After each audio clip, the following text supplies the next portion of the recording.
Hey friends, I'm in my office. It's Friday afternoon, and I wanted to do a very quick live session about the dignity proposal by House Republicans. So I want you guys to join me as we go through a new proposal that came out this week from House Republicans. Now, the quality of this video is not going to be amazing because I'm in my office and I don't have my usual setup here in terms of audio and such.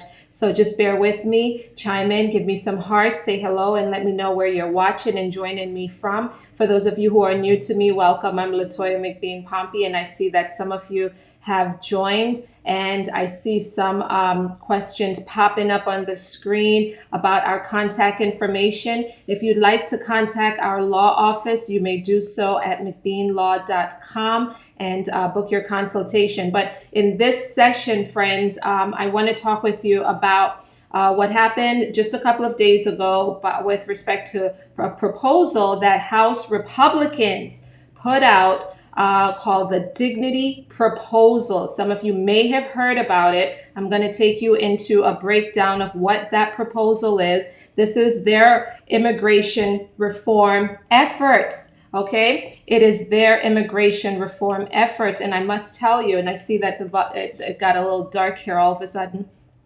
So just bear with me. As I said, the quality is not going to be amazing in this one. Okay, so the dignity proposal, it was introduced by several House Republicans on Wednesday, and it is their attempt to provide a pathway to lawful status for undocumented individuals, in addition to providing more support for the borders. As you guys know, we are experiencing a border crisis at this time. And so House Republicans put together this proposal to make it very clear that whatever immigration reform effort happen, it must include additional dollars in support around border control efforts. Okay, and so let's get into it. It's called the Dignity Act. And again, bear with me here. The quality of my programming is not going to be as superb, but and also my office is off of a very noisy street. So guys, bear with me. Okay, so here we go. So let's talk about the dignity proposal. What is it? Again, this is the House, some House members, Republicans, who are introducing this effort. I haven't seen the actual legislation yet. I haven't seen that, but what is available is this the summary of the proposal. And in fact, they had a press conference just a few days ago about it. So the first big chunk of their proposal is around border security and asylum reform. Specifically, they're looking for dollars to provide more control over the borders. And they want some sort of mechanism to ensure border security is completed before other immigration reform efforts take place. They also want to emphasize that asylum reform should be for the purpose of preventing abuse of the system while improving processing for those fleeing persecution and violence. So that emphasis is on abuse in the system, abuse of our asylum system, and then also provide enhanced enforcement to ensure criminals are removed immediately. Okay, so that's the big first focus on border security and technology at the border, building border infrastructure. I'm assuming they're referring to also the wall. Okay, the wall. And then there's a piece in here, friends. There is a piece in here about dreamers. Okay, so as you guys know, yesterday, and this is so dark. I'm not used to this kind of quality. This is like old school quality, guys. Like really old school, but it's fine. Okay, so yesterday, as you guys know, the American Dream and Promise Act passed the House of Representatives. Watch my video, my live session from yesterday about that issue. But in this proposal by House Republicans, it also includes a piece for dreamers as well. So specifically what they're looking to do is to provide, dreamers will be provided with immediate legal status authorized by Congress. I don't know what that means. Don't know what the terms would look like, but immediate legal status, and then pathways to permanent legalization through work, military service, or higher education. And there obviously are some elements of this that seem similar to what passed yesterday, but without the actual legislation, dignity legislation, I don't really know what they're talking about here in terms of with respect to dreamers, but there is something in here for dreamers. Now, there is something here for undocumented individuals, and they call it, there are two programs. Two programs would be set up under this proposal. The first program is what they call the Dignity Program, and it's a 10-year temporary status that would be provided to those who are here who are undocumented. Specifically, it would provide work visas for undocumented individuals who comply with federal and state laws. They pass criminal background checks, they pay their back taxes, start paying income taxes, and they remain employed. And now they have a fine. There's a fine that's a part of this proposal. And so under this dignity program, individuals must pay a fine and make an initial contribution to the American Small Business Fund. And dollars that go into this small business fund would help to fund the Paycheck Protection Program, okay, and help small businesses with recover. Then as part of this dignity program, it says that this does not provide permanent legal status, only temporary status. Okay, so this does not provide a permanent legal status, and individuals in this program will not have access to federal benefits, okay, or any entitlements. They must contribute to our tax revenue and the U.S. economy, says this as part of this proposal.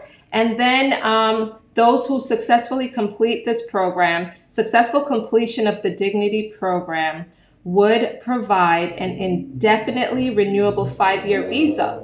Okay, so there's a renewable 5-year visa that's part of this to maintain their work permit and legal status. So again, this 10-year Dignity Program is just basically a work visa program, and you must pay taxes and stay out of trouble, pass criminal background checks. Now they also have what they call a redemption program, okay?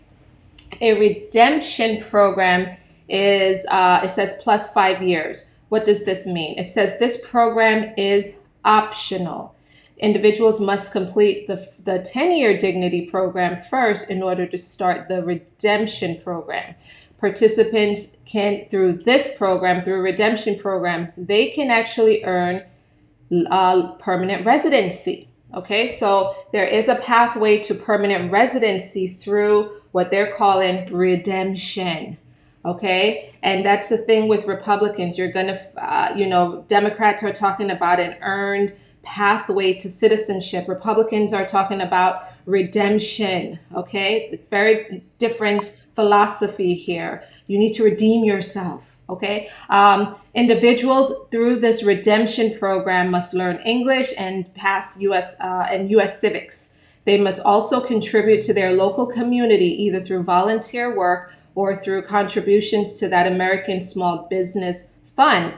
And then, and by the way, I know a lot of undocumented individuals in my circle who I know personally who do volunteer all the time, either through their church or some ministry or some other way of, giving back. So, but this is interesting. They put that here that they must volunteer or contribute money to the American Small Business Fund. Then this also says that this program would open up the eligibility for existing pathways to citizenship, but would not be a special pathway. Get this, guys, individuals applying would actually go to the back of the line. So those who are going through this redemption program can get lawful permanent residency and eventually get citizenship, but somehow you're going to be placed in the back of the line. I don't know how they're going to do that. but that's what this says. Now let's get into some other things in here. The Dignity Program, if you're coming on board, just give me some hearts and likes. I'm talking about the Dignity proposal by House Republicans. It also includes a guest worker reform program, and it reforms the H-2A program, the H-2A, as well as the H-2B program, and then it makes E-Verify mandatory. E-Verify would be mandatory under this proposal. Now let's get to the last piece here. Give me a moment here. The way I have my document, my PDF is a little... Okay, so then the last section talks about how the contribution or the monies to the American Small Business Fund would actually work. And so there's direct contributions to that small business fund. Initial contributions will go to the Paycheck Protection Program, PPP.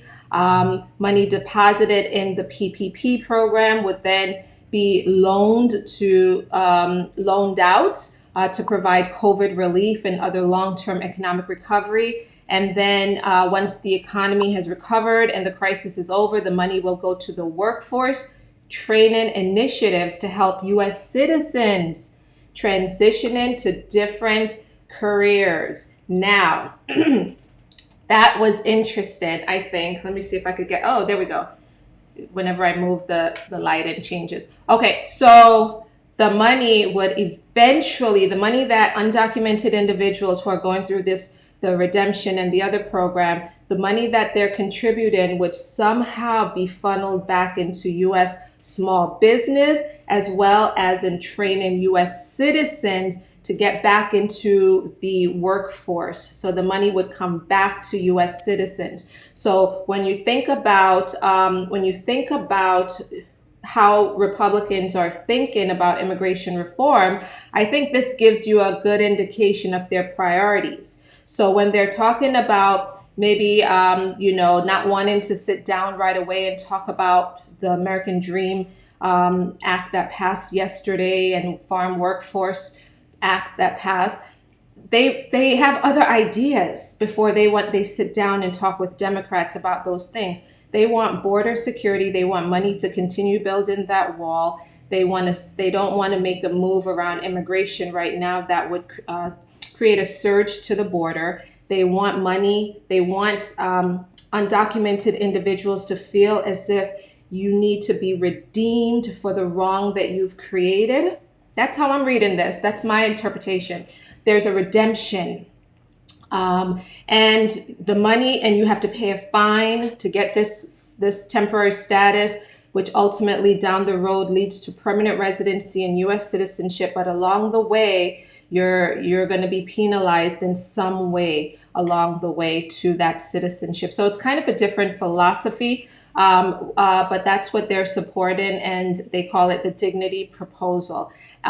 So thank you guys for sharing the website. I see that Rosemary, thank you so much for helping a sister out. She just shared McBeanlaw.com.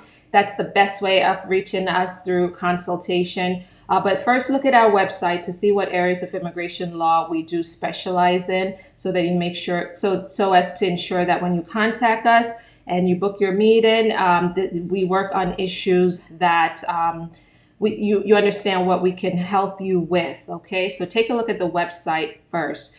Okay, so with that being said, I've got to get back to work, but I wanted to come on real quickly and do a little session here for you guys. Thank you so much for being with me. Like this video, share it with other people. And as this dignity proposal makes its way into some sort of legislation, obviously I'll keep you guys posted around immigration reform efforts. Thank you so much again for being with me in the middle of this Friday afternoon. Have a terrific weekend, and I will see you in the next one. Bye-bye.